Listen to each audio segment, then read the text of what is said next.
Hi, this is Brandon Mulligan, and this is my presentation on how an organization handled significant conflict. The organization that I chose to look at is a local church from my hometown called Grace Bible Church. Grace Bible Church is a non-denominational congregation that was founded in the spring of 1941 when about 36 individuals branched off of the local Presbyterian church after they feared they had departed from Orthodox doctrine. This new congregation was established on the core values of devotion to the Word, gospel-centered worship, sacrificial service, and family. And in the past 78 years or so, it has grown to be one of the largest congregations in the Nacogdoches area. I personally was an active member from 2000 to 2017. This was my home church, the church that I grew up in. I came to know the Lord in this church. I was baptized, went through the whole youth group, graduated. I'm in a stayed at college in my hometown, and so I attended this church during that time as well. From 2014 to 2017, I was employed by the church and served as an intern in 3 different ministries: worship, youth, and facilities. And during that time, I developed very close relationships with some of the senior staff members, specifically the worship pastor and one of the lead pastors.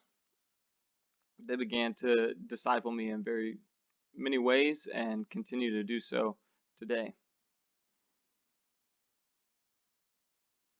But in January 2017, the elder board asked for the resignation of the 2 senior pastors. The issue was stated to be irreconcilable differences of vision and direction for the future of Grace Bible Church. The practicing of sign gifts and the debate between continuationism and cessationism fueled much of the growing tensions. The conflict ultimately resulted in the 2 lead pastors resigning, leaving, and starting a new congregation in our town. But it wasn't just the senior pastors that left. 6 other staff members resigned and followed them, as well as about half of the congregation. I say that the issue was stated to be irreconcilable differences of vision and direction because that ultimately is what it was. The lead pastors had a vision and direction that they saw the church moving forward to in the future, and the elder board disagreed with that vision and was in opposition to it.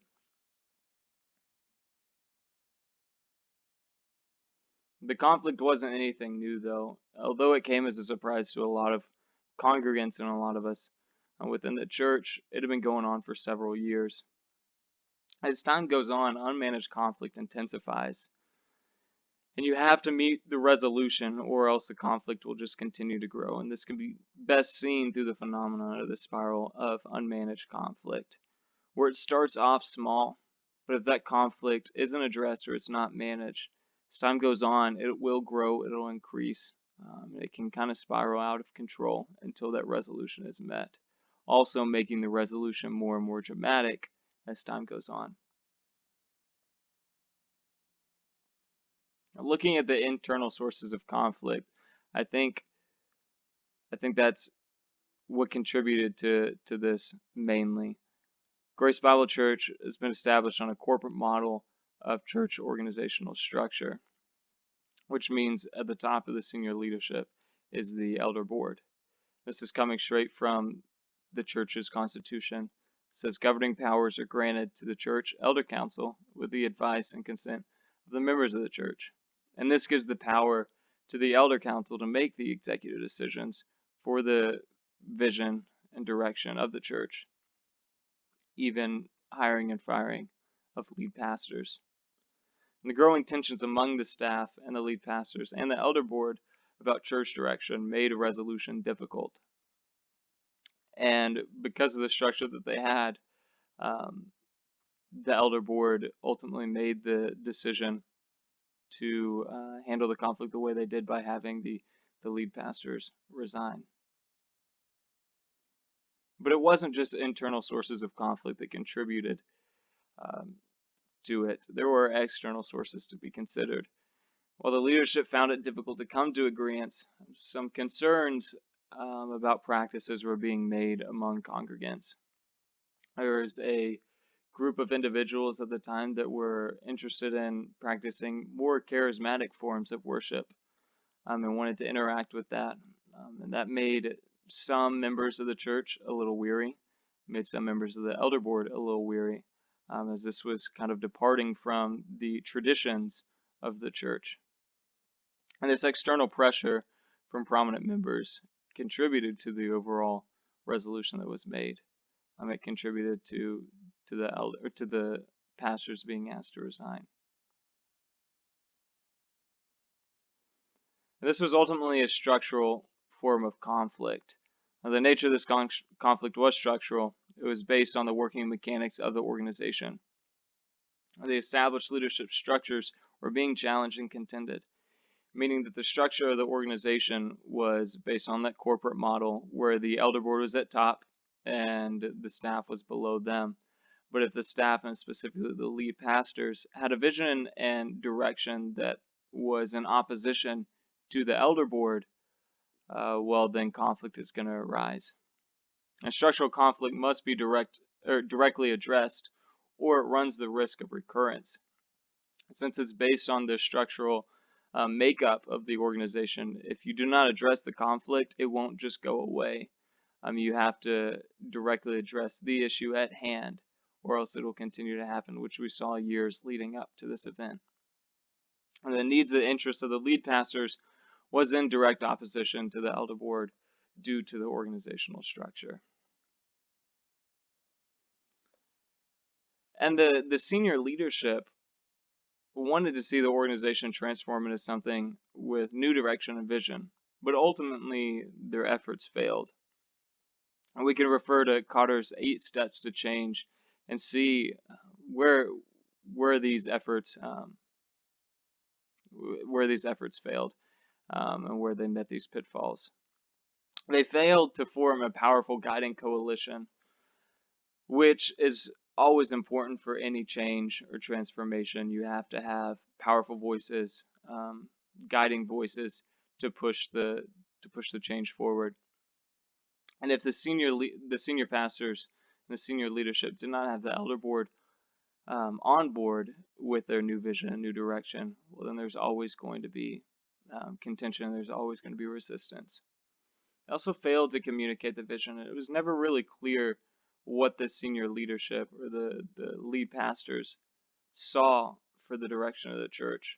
Were we going to become a charismatic church? Were we going to be more spirit-filled? Or was this just going to be a revival for seeing the Lord's kingdom come in the town like we hadn't seen in years? Whatever it may be, the vision was never clearly communicated. And because of that, they failed to enable others to act. And Cotter points out that the main pitfall to this is by not removing the obstacles in the way of the vision. And of course, there was always opposition to it with the elder board and other prominent members within the congregation. So instead of transforming the organization into something different, the conflict arose, resulting in the fracture. So it begs the question, was this the best resolution? And ultimately, this was a distributive negotiation with a zero-sum outcome between the lead pastors, the staff, and the elder board. Neither side were going to be able to meet their needs within the current environment, and so something had to change. Either the elder board was going to submit to the leadership of the staff, or the staff was going to have to lead. But really, the elder board was acting within the confines of the church constitution. They were not doing anything wrong in their decision making, the way that they were handling this. They had every right to handle the situation the way they did because of the constitution that had been established by the organization. And once the decision was made, the lead pastors left and majority of the staff left, the church offered severance pay for the remainder of the fiscal year to anybody that was employed by the church. And so they handled the transition well, so to say. They handled it with grace. And while any church split is painful and difficult to navigate, this was the only resolution the leadership could agree on. Like I said, the tensions had been building up for years. Other things had been tried and failed, And so this ultimately was the only resolution that was going to benefit the forward progression of the church. So, in conclusion, due to the structural nature of this conflict, a resolution had to be made. If a resolution had not been made, this would have just continued to spiral out of control. The tensions have built up for years, as they do with any conflict that goes unaddressed. The vision of the lead pastor succumbed to the pitfalls of organizational transformation. The lead pastors had a vision, they had a direction that they wanted to see the church move, but they couldn't enact this change and transformation effectively, ultimately resulting in the failure of that change and transformation and the fracture of the church. While the decision made was difficult, it was within the confines of the church constitution and the corporate model of church leadership, and they acted according to the leadership structure that the church had established.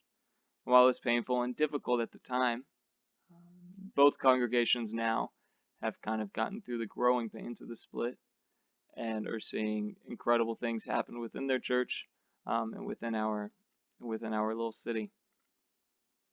So at the time, it was very difficult, but in hindsight, I do believe that the elder board and the senior leadership team handled the conflict in an appropriate way and addressed the issues effectively. And it's worked out for the better. All right. Thank you.